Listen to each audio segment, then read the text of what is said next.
கும்பாயம் செய்ய தேவையான பொருட்கள். மீடியமாக எரிச்சு விட்டு பொன்னிறம் வர மாதிரி வறுத்துக்கலாம். உளுந்து மிதமான சூட்டில் வறுத்துக்கலாம். பாசிப்பருப்பு,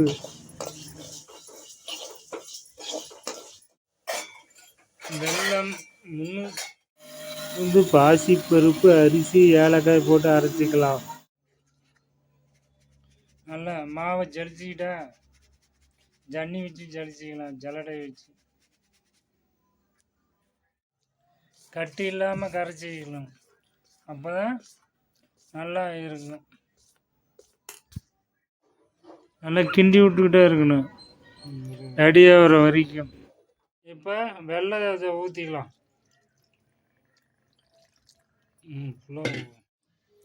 நெய் ஊற்றிக்கலாம். 1 ஸ்பூன் ஊற்றிருக்கிறோம். நெய் ஊற்றுனது நல்லா கிளறி விட்டா நல்லா சுற்றி உள்ளெல்லாம் வரும். நல்லா கும்பாயம் நல்லா வரும். கும்பாயம் சூப்பராக அருமையாக வந்திருக்கு. டேஸ்ட்டாக இருக்குது. அருமை. ஆடி மாதத்து சிறப்பு அழகு. கும்பாயம் செய்ய தேவையான பொருட்கள்: உளுந்து, பாசிப்பருப்பு, பச்சரிசி, வெல்லம், நெய், ஏலக்காய். உளுந்த வறுத்துக்கலாம். 2 டம்ளர் உளுந்து,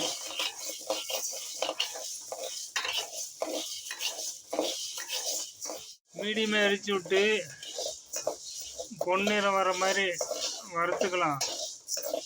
தட்டில் மாற்றிக்கலாம்.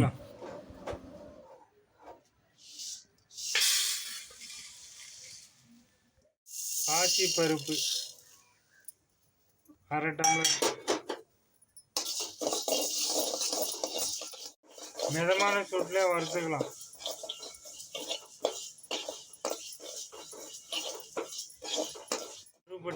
வறுபட்டுருச்சு.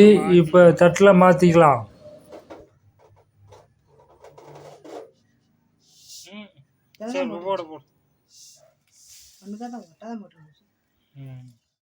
பச்சரிசி வறுத்துக்கலாம். வேண்டாம்,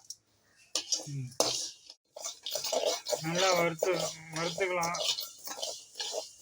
அரிசி லைட்டாக கலர் சேஞ்ச் ஆகும்.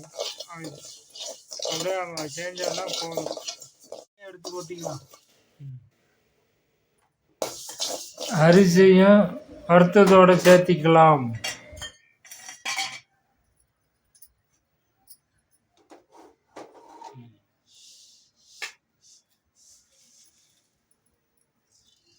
ஆறட்டும். வறுத்து ஆறின வாட்டி மிக்சியில் போட்டு அரைச்சிக்கலாம். 1 சொம்பு தண்ணி ஊற்றிக்கலாம். வெல்லம் கரையிட்டும்.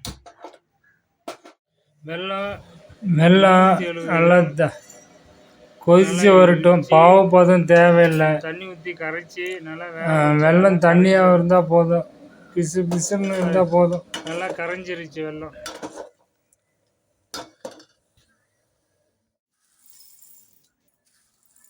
உளுந்து, பாசிப்பயிறு, ஏலக்காயும் போட்டுக்கலாம். மிக்சியில் நைஸாக அரைச்சிக்கலாம். நல்லா நைஸாக அரைச்சாதான் நல்லா கிண்ட வசதியாக இருக்கும். நைஸாக அரைச்சாச்சு. இப்போ ஜல்லடையில் போட்டு ஜலிச்சிக்கலாம். ஜல்லடை வச்சு ஜலிச்சிக்கலாம். அரைச்ச மாவை ஜலிச்சு கொஞ்சம் மேலே பிடிச்சிருந்தா மீண்டும் மிக்சியில் போட்டு அரைச்சி ஜலிச்சிக்கலாம். பாத்திரத்தில் அப்படியே மாற்றிக்கலாம். பாத்திரத்தில் மாற்றிக்கலாம். சில்வர் பாத்திரத்தில் மாற்றி தண்ணி ஊற்றி கரைச்சிக்கலாம். தண்ணி ஊற்றி நல்லா ஊற்றி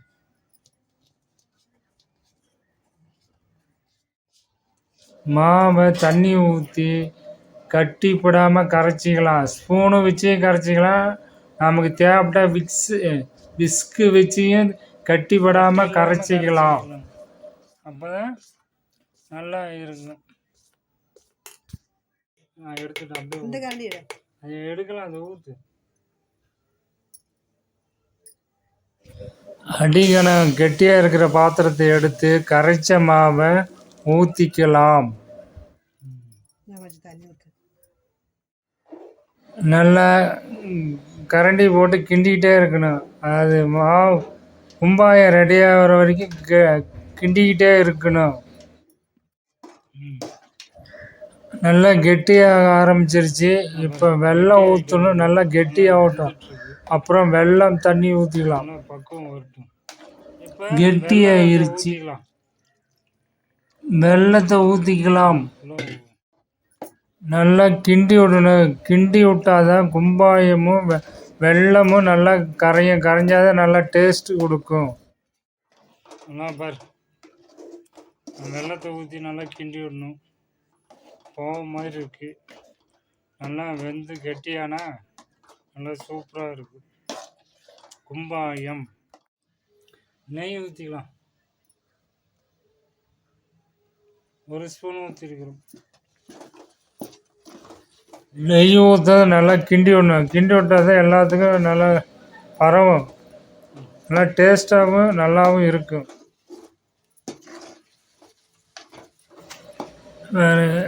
கெட்டியாகிடுச்சு, திருப்பியும் நெய் ஊற்றலாம், 2ஆவது ட்ரிப்பு. அப்போ தான் நம்ம கிண்டி விட்டால் நல்லா கும்பாயம் நல்லா இருக்கும்.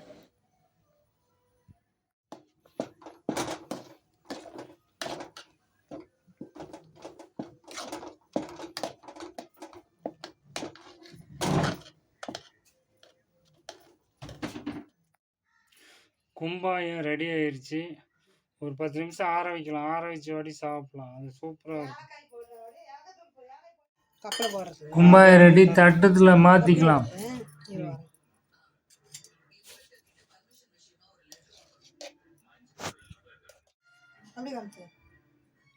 சூப்பராக கரண்டியில் ஒட்டாத அளவுக்கு கும்பாயம் ரெடி ஆயிடுச்சு. சூப்பராக அல்வா மாதிரி இருக்கு கும்பாயம்.